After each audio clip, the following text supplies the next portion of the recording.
Bonjour, je suis Jérôme Bareil, votre coach Adobe du mercredi pour faire progresser sur les techniques et les processus créatifs. Aujourd'hui, nous allons voir comment changer rapidement la taille et la dureté d'un outil et également comment sélectionner des couleurs à la volée grâce au HUD de Photoshop. Et puis, au cours de cette vidéo, on verra comment assigner des touches de votre tablette graphique pour appeler ces fonctionnalités.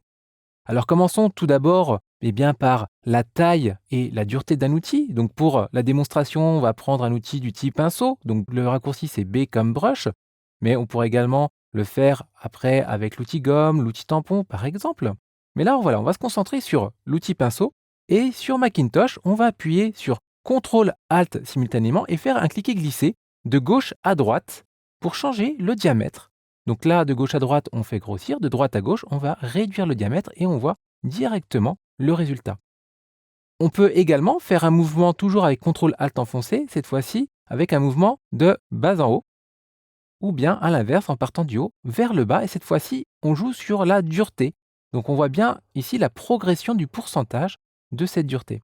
Donc voilà, il faut bien retenir le haut-bas et le gauche-droite et ne pas essayer de faire des diagonales. Si vous êtes utilisateur PC, eh bien, le raccourci, ça sera Alt et clic droit. Et pareil, il faudra utiliser le même mouvement de gauche-droite ou bien de haut-bas. Alors, une fois qu'on a vu que c'était très pratique, on va chercher à le mettre sur notre tablette graphique. Donc, à l'assigner à une touche de fonction. Donc, pour cela, on va aller dans le driver de la tablette graphique. Là, pour moi, je vais passer par les préférences système puisque je suis sur Mac. Alors, petit rappel, il suffit d'aller sur tablette Wacom. Et puis, dans les parties qui s'appellent ici fonctions, on va pouvoir retrouver les différentes touches de la tablette. Donc là, moi, j'utilise une Intuos Pro M avec différentes touches et également ici un anneau central. Je vais revenir sur les paramètres par défaut, c'est-à-dire je vais enlever Photoshop, voilà, puisque par défaut, on n'a aucun logiciel. Et en fait, on va demander à utiliser sur cette Intuos Pro, dans les touches de fonction, dans telle ou telle application, eh bien, on va pouvoir personnaliser ces touches. Donc là, en ce qui nous concerne, ça va être Photoshop. Donc comme Photoshop est ouvert, lorsque je vais cliquer sur le plus ici, je vais retrouver les logiciels ouverts, en l'occurrence Photoshop. Si Photoshop n'était pas ouvert, j'aurais pu faire parcourir dans mon système pour l'activer.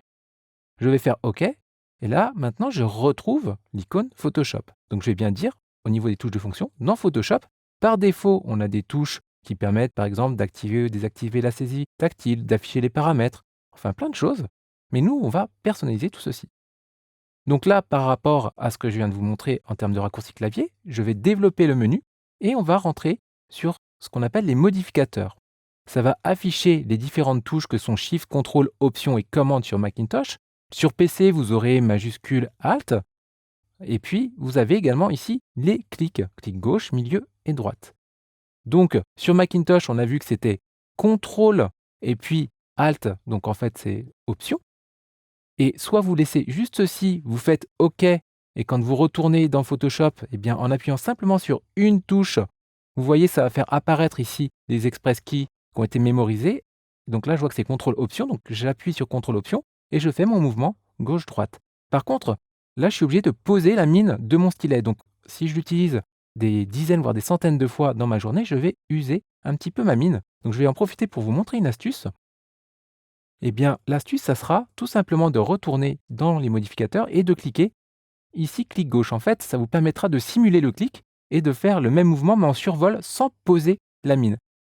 Donc, je vais faire mon test, je fais OK, je retourne dans Photoshop, et là, sans toucher ma tablette, je peux directement changer le diamètre et la dureté. Alors, à terme, vous connaîtrez vos différentes options, donc vous pourrez désactiver ce qu'on appelle ici les Express View.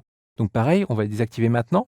Ça, c'est ici, afficher Express View. Donc si je décoche là, eh bien par la suite, je n'aurai plus la bulle d'aide qui va apparaître.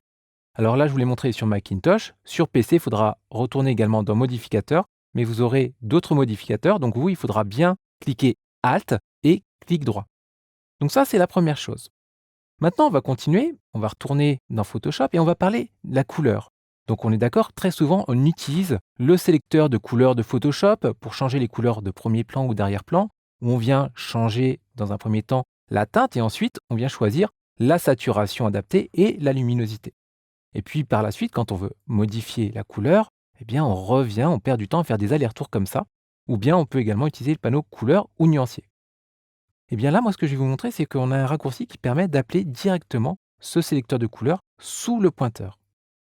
Alors c'est un raccourci un tout petit peu compliqué puisqu'en fait, il va falloir sur Macintosh appuyer sur CTRL ALT commande et faire un clic.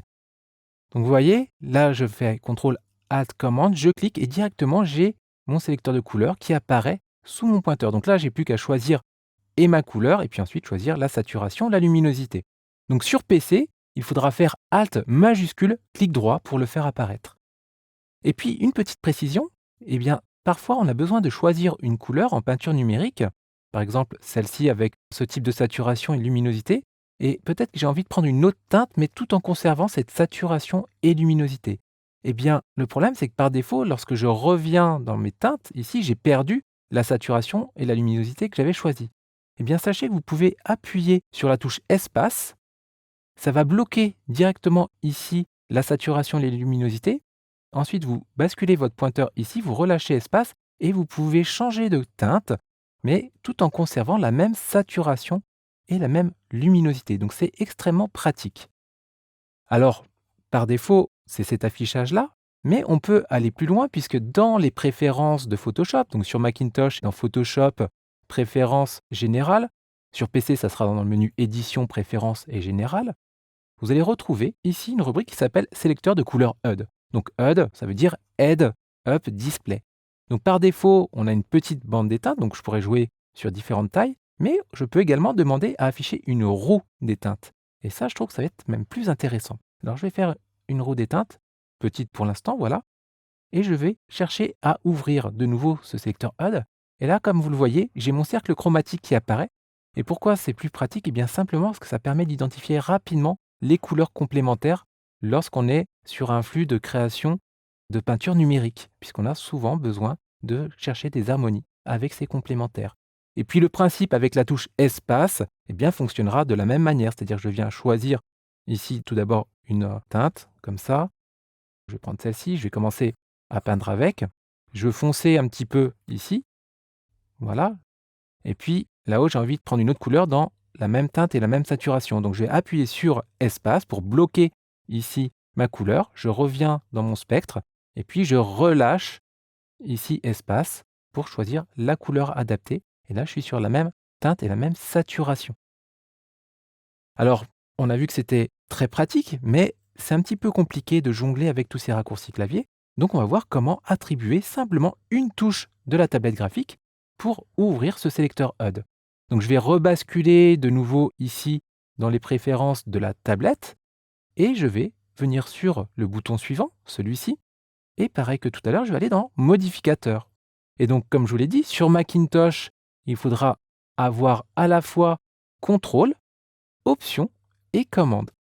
Et puis je peux, comme tout à l'heure, simuler le clic gauche pour le faire en survol si je préfère.